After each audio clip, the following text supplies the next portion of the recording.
Vamos a leer la misma porción que en la mañana nuestro hermano Dagoberto nos compartió la palabra del Señor, y el libro de Lucas 1, los versos del 68 hasta el 73, dice así: Bendito el Señor de Israel, que ha visitado y redimido a su pueblo, y nos levantó un poderoso Salvador en la casa de David su siervo, como habló por boca de sus santos profetas que fueron desde el principio, salvación de nuestros enemigos y de la mano de todos los que nos aborrecieron, para hacer misericordia con nuestros padres y acordarse de su santo pacto, del juramento que hizo Abraham nuestro padre, que nos había de conceder. Oremos. Bendito Padre Celestial, a ti sea la honra, el honor y la gloria, y tu pueblo te rinde la honra, el honor y la gloria, sabiéndose humilde delante de ti, pues solamente tú eres santo y solamente de ti vienen bondades. En este tiempo que nos reunimos, cuando recordamos tu llegada a este mundo, y llegaste para redimirnos, mostrando tu infinito amor para con tu pueblo. Por eso te cantamos, Señor, con gran alegría en nuestro corazón, y estamos siempre prestos a escuchar tu consejo para ponerlo por obra, porque todo lo que tú digas se hará conforme el propósito de tu voluntad, y todo para tu honra y tu gloria. Gracias, Señor, una vez más, en Cristo Jesús oramos. Amén. En esta época de Navidad, ustedes saben que todo el mundo habla de la Navidad, del niño Jesús, todo el mundo se sabe los villancicos, todo el mundo pone el árbol, todo el mundo va a comprar, todo el mundo está ocupado, todo el mundo está tenso, todo el mundo es generoso, todo el mundo es bueno, ¿verdad? Entonces uno escucha en la radio, en los medios de comunicación, la gente hablando siempre de la Navidad. Entonces todo el mundo explica la Navidad. No sé si ustedes han percatado. Todo el mundo sabe el verdadero significado de la Navidad. Y todo el mundo llama la atención a los demás para hablar del verdadero significado de la Navidad. Escuchaba la semana pasada, por ejemplo, a Margarita Lazo. Si han de haber escuchado que ella se ha vuelto en realidad un ícono de la música navideña aquí en el país. En Quito, bueno, en el país en general, porque haya logrado recuperar un poco la música navideña tradicional. Y el entrevistador le pregunta, pues la clásica pregunta: ¿qué es para ti la Navidad, no? Entonces ella lo que dice es: bueno, para mí la Navidad es recordar a mi madre, porque cuando yo canto los villancicos de Navidad, me acuerdo de ella, porque ella es la que nos enseñó los cánticos. Y bueno, la Navidad es la alegría de estar con la familia, de compartir. Eso es Navidad. Estas voces suenan muy frecuente y quizá para el creyente, para el que busca a Dios, para el que está sometido a la autoridad del Supremo Rey, es deber el buscar precisamente y aprender a discernir, hacer esa búsqueda necesaria del significado de la Navidad. Un teólogo latinoamericano, José Míguez Bonino, decía: una mera coincidencia verbal no basta para establecer una relación, pero al menos nos obliga a estudiar el tema con seriedad. En el diálogo con la cultura pagana, la iglesia cristiana, la fe cristiana siempre se topó y se topa con estas expresiones, estas palabras que suenan iguales, son comunes, pero que no son lo mismo en significado. En la historia de la iglesia, por ejemplo, nosotros encontramos los grandes debates teológicos. Por ejemplo, en los primeros siglos los griegos hablaron de logos, ¿cierto? El logos, el principio universal era el logos. Pero los discípulos y la iglesia aclararon: si el logos es Cristo, no es la razón, no es el gran bien, sino es Cristo Jesús. El verbo se hizo hombre. Asimismo, cuando en el siglo XIX se levanta el marxismo y habla del hombre nuevo, los cristianos dijeron: Cristo es el hombre nuevo y nosotros en Cristo somos hombres nuevos. El hombre nuevo no es el revolucionario, sino el hombre nuevo es el regenerado por Cristo. Entonces ahora yo creo que en esta época de Navidad también a nosotros nos corresponde hacer el mismo ejercicio. Nosotros estamos obligados a llenar de contenido esta conmemoración de la llegada de nuestro Rey. Cada vez más claramente vemos que cuando decimos Navidad, no es lo mismo que lo que dicen los incrédulos. No es lo mismo. Es la misma palabra, pero no es lo mismo. Cuando dicen paz, nosotros decimos la paz en Cristo, que es la paz con Dios. Cuando dicen unión y alegría, nosotros decimos el gozo y la paz de Cristo. Cuando ellos dicen luz como una iluminación moral, nosotros decimos la luz de Cristo, que irrumpe en la oscuridad del mundo caído y en el corazón del hombre pecador. Si ve que es diferente, aunque se usan las mismas expresiones, aunque son las mismas palabras, así podemos hablar del amor, de la fe, etc. Cada palabra tiene que ser llenada del contenido bíblico en el que fue expresada. Y nosotros somos portadores precisamente de ese contenido, para no caer en la trivialidad de la expresión carnal de todas estas frases y estas palabras, que pueden sonar y volverse muy moralistas y hasta sonar bonitas, pero carecen de verdad.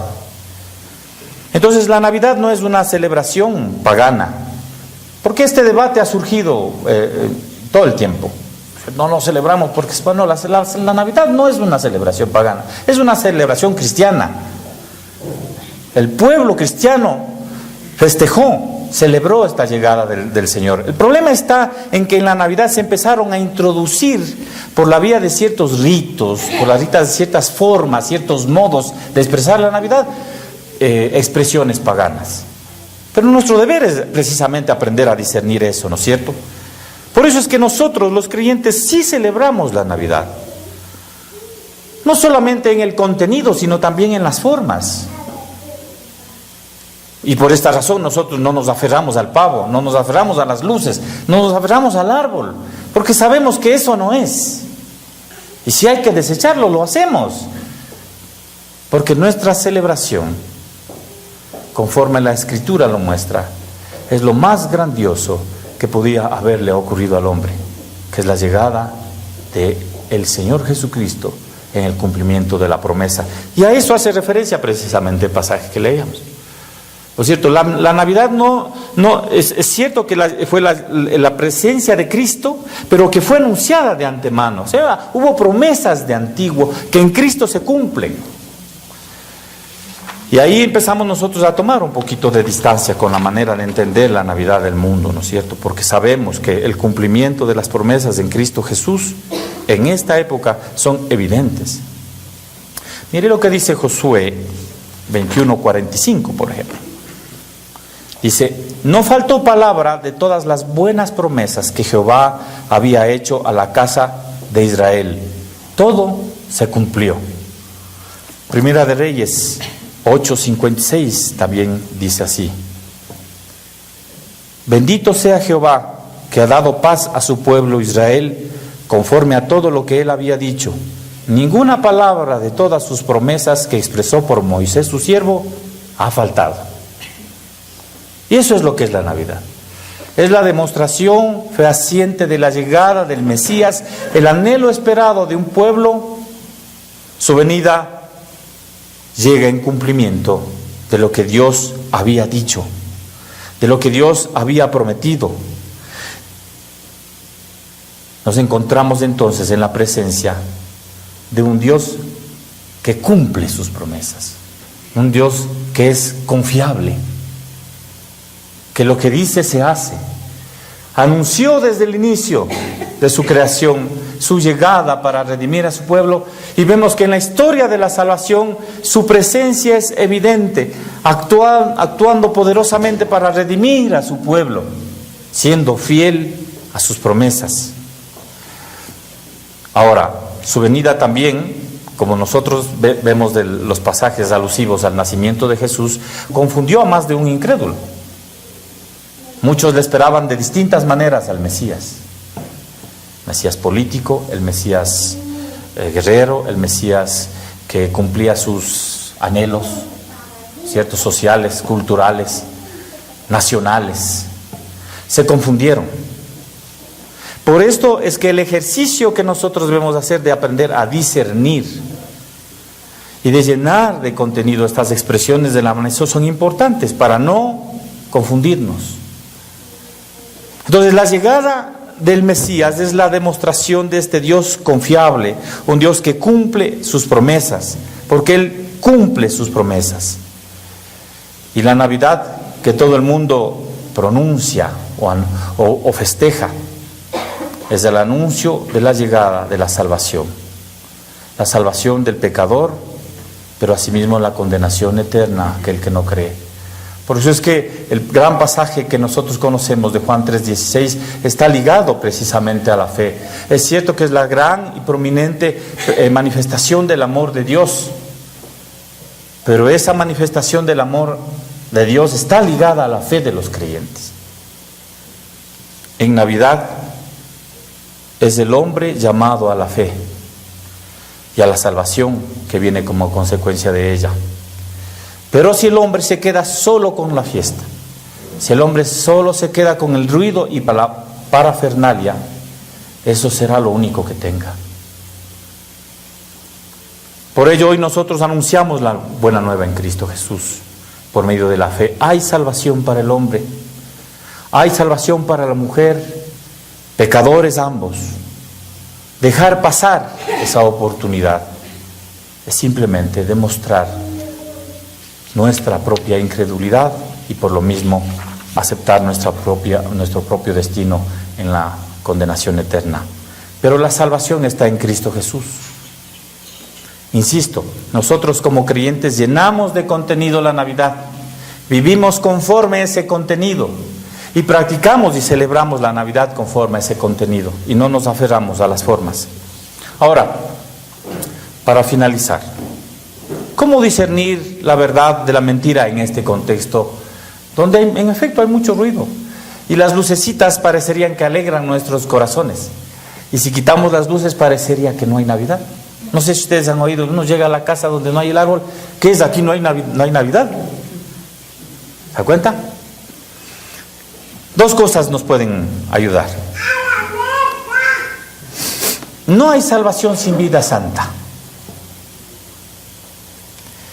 El que cree que es hombre nuevo y vive en obediencia a su Salvador, sin excusa, sin pretexto, sin justificación, dedica su mente, sus fuerzas y su corazón para vivir en santidad.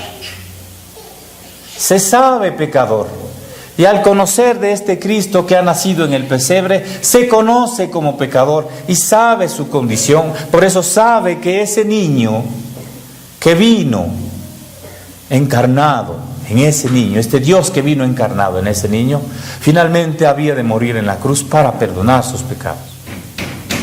Sin merecerlo, el pecador se humilla delante de esta verdad. Tiene que reconocer que su Salvador le vino a salvar de la condenación eterna y le vino también a salvar de vivir una vida vana y vacía.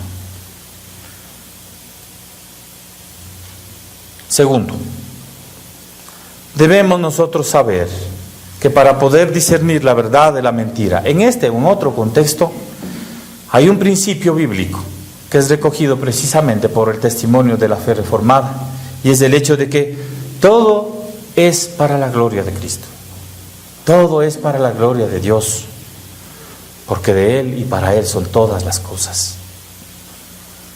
Todo aquello que no le glorifique a Dios, todo aquello que no le honre, no está en la verdad. Una Navidad que en sus formas, en sus cantos, en su música y en sus gestos de afecto, en sus deseos y en sus anhelos que no le den la gloria a Dios, es una fiesta mundana como si se tratara de un carnaval. Mas si le honran y le glorifican, sabrán distinguir el contenido y la forma diferentes en que los cristianos verdaderos siempre celebramos la Navidad. Juan 1 destaca precisamente esto, el verso 14, cuando dice: y aquel verbo fue hecho carne y habitó entre nosotros, y vimos su gloria, gloria como del unigénito Padre, lleno de gracia y de verdad. Así es como discernimos nosotros la Navidad, porque conocemos a este Cristo lleno de gloria y de verdad, y su pueblo le adora así, en verdad, en su gloria, en su santidad, sometiéndose a Él, puesto que Él es el Señor de señores y el Rey de reyes. Oremos. Gracias, Señor, por tu venida. Como da testimonio tu propia palabra, fue tu iniciativa, fue tu gracia, fue tu bondad que te acercó a nosotros. Y como cantábamos hace un momento, te hiciste humilde, te humillaste hasta lo sumo para tener misericordia de nuestra condición. Y conociendo y viviendo nuestra condición, pero sin pecado, te dignaste, Señor, en salvarnos. Y eso es para tu gloria, porque demuestra cuán amoroso, cuán poderoso, cuán misericordioso eres tú.